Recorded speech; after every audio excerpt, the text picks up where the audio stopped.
This is something we've been talking forever. But now they've discovered it with $1 billion research.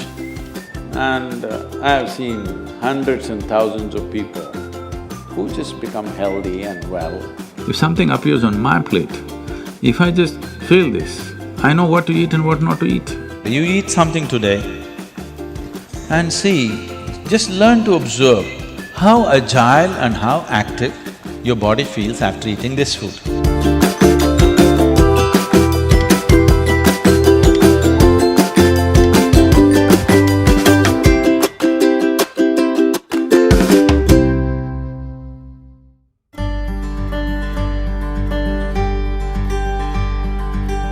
The simple thing right now that's a rage in the world is, if you come to our ashram, all the people there who are physically immensely active eat 10 o'clock in the morning, 7 o'clock in the evening, 2 meals. How many doctors have been telling me that they will die of malnourishment, this will happen, that will happen, you must do this, you must do that. I eat only 1 meal a day most of the days. One big meal I eat and that's it. And doctors telling me, no, Sadhguru, the way you're traveling, this will happen, that will happen, you must eat at least once in 4 hours, something you must eat. I said, leave me alone, I'm doing fine. But now, a big university in America comes up with this called intermittent fasting. It's not nonsense, it's good, but they rediscovered something that we have known forever. Now everybody is saying there must be a 16-hour gap. Then all your ailments will go away. What the hell were we saying all these thousands of years? The simple thing is, there are many aspects to this, psychological, physiological. But now cancer is on the rise in the world. A cancerous cell is like a criminal in the society. All of us have in our bodies. Only if they become… their concentration becomes more than what they should be, or they gang up and locate themselves in one place, they become like organized crime. There are pickpockets in Kochi, I'm sure. Hello? There are small-time criminals, individually operating in twos and threes. We don't take it very seriously, we leave it because it happens. But suppose all 100 of them got organized into a organized crime, now we will crack down. Because we know now it becomes a threat to the society. Similarly, cancerous cells are like this. Criminals, they're moving around, doing some damage. Their only problem is, right now, they're generally eating about 8 to 12 times more than what the other cells are eating. So if you just give sufficient break between one meal and the other, most of them will die because they cannot survive. This is something we've been talking forever. But now they've discovered it with $1 billion research. And I have seen hundreds and thousands of people who just become healthy and well simply because they're not fueling up all the time when the tank is filling. In the yoga center, all the time people are physically active. So everybody is very hungry by the time it's 3:30, 4 o'clock in the evening, they're extremely hungry. But we learn to live with that because empty stomach and hunger are two different things.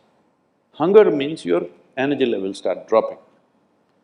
But empty stomach is a good thing. In the yogic sciences, today modern science also is coming in line with this. But what we know by our experience, you will spend $1 billion to come there. Because research is all about how many $1 million, that's how it is. Your body and your brain works at its best only when your stomach is empty. So we always make sure we eat in such a way, how much ever we eat, our stomach must be always empty within 2 to 2.5 hours' time maximum. So we go to bed hungry always.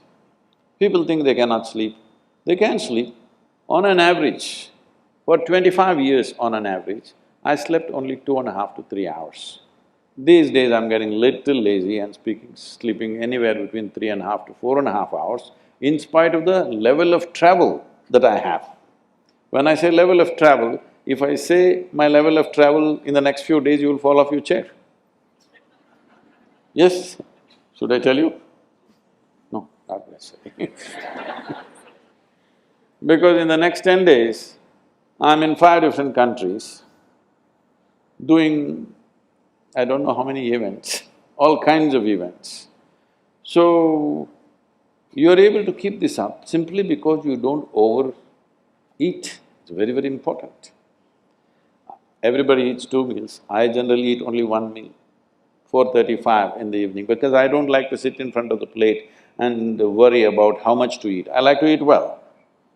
So, 4:35 in the evening, if I eat a meal, it's only next day. Is this enough? Am I looking okay? Hello? Because any correction and purification that needs to happen in the body, your stomach needs to be empty. It's very, very important. Otherwise, the purification on the cellular level will not happen. You pile up things and then you have all kinds of problems.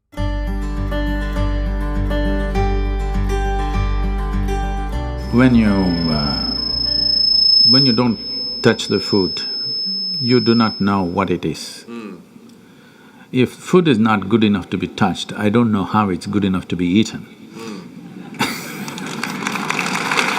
So we should not have listened to our mothers and we should eat with our fingers because touching our food helps us stay in contact with it. You can… the cleanliness of your hands is entirely in your hands. The cleanliness of the fork is not entirely in your hands. This is true.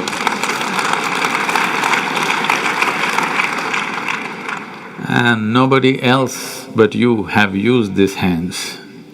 So,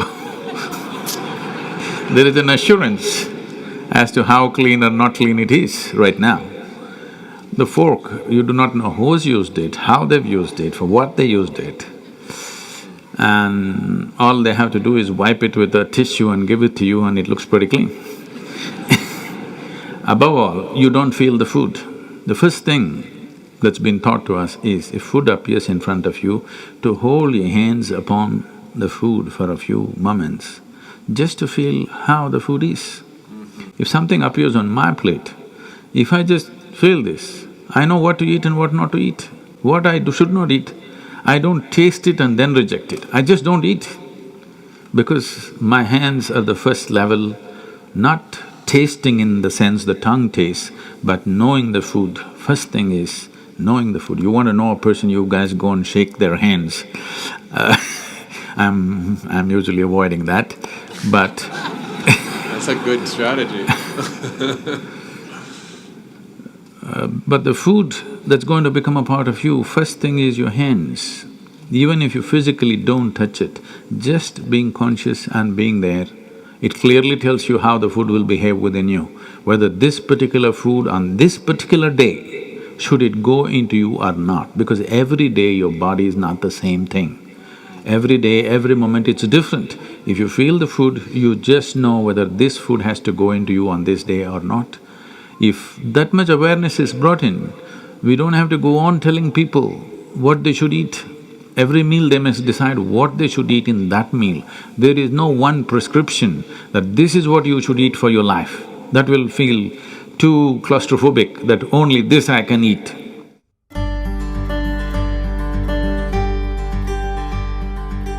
Your selection of food and consumption of food also must happen consciously. More than what you eat, how you eat it is also equally important. When I say how you eat it, these are all live substances. Every one of them had a life of their own, whether it's a plant, animal, vegetable, every one of them had a life of their own. Now in some way, you're making food out of it, you must consume it with utmost gratitude. If you approach it with a certain sense of gratitude and reverence towards the food that you eat, when I say reverence, it may feel like too much for you, but I'm asking you, let's say we put you in a room and you had nothing to eat for 5 days. If God appears in front of you, what will you ask for? Food? So that's how important it is. You must understand the food on your plate is not just a substance, it is not a material, it is not a commodity, it is life. It is the life-making material for you. So you must treat it as such. Right now, when it's on the plate, when it's out there, it has no value, but the moment you consume it and it becomes your flesh and blood, now suddenly it's of immense value. Why do we live like this? It's very important when it comes on your plate itself, you must treat it as a part of yourself. With great reverence, you must consume. Just the way you consume it, if you change that, food will behave very differently within you. This is what consciousness means. If people say your consciousness has no impact on your life, only chemical structures have impact, I'm very sorry for them because that's not how life works.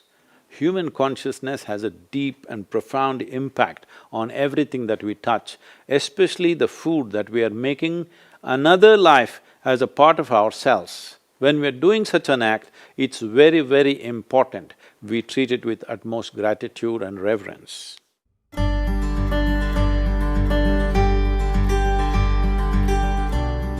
I want to tell you, there is no such thing as good habit and bad habit. Habit means you are functioning unconsciously. If you are functioning unconsciously, that's a bad thing because the whole thing about being human is we are capable of doing things consciously.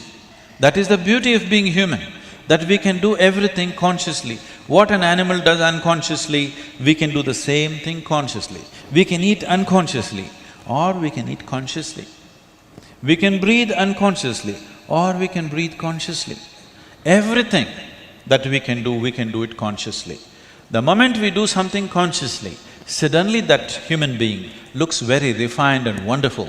Just because somebody walks and speaks consciously, doesn't he become a beautiful human being? Yes or no? That's all. So why is it that we are trying to develop habits as if there's a good thing? Habit means fixed realities where you don't have to think. You get up in the morning and it'll happen to you. No, don't try to automize your life. That is not efficiency, that is the efficiency of the machine. This one is supposed to function intelligently and consciously. Nobody is expecting it to function like a machine. So, about food and stuff, food must be suitable for the body that we eat for. It is for the body. This is a building material for this body, the food that you're eating. What is the appropriate food? Unfortunately, it's all messed up right now. Traditionally, we ate very sensibly in this country, but these 1,000 years of innovations have brought other kinds of food cultures, and today the national diet is pizza or pasta. What is it? Which is one? I don't know. Both were competing. So, we are losing our sense about food. It's definitely time to look at what is the most suitable thing. If I go into that food, it's a very long process, but you must experiment with food, not just by the tongue, but by the body. You eat something today and see, just learn to observe how agile and how active your body feels after eating this food. If it feels like it wants to go to the grave, that's not good food. If it feels like it wants to be alive after eating this, except coffee, because that's a stimulant. If you eat food and your body feels very agile and alive, that means it's good food, body is liking it. If you eat something, it feels dull, that means it's not liking it, it's having difficulty with it, that's why it feels dull. So just on this basis, there's a much… this is a very simplistic way of putting it.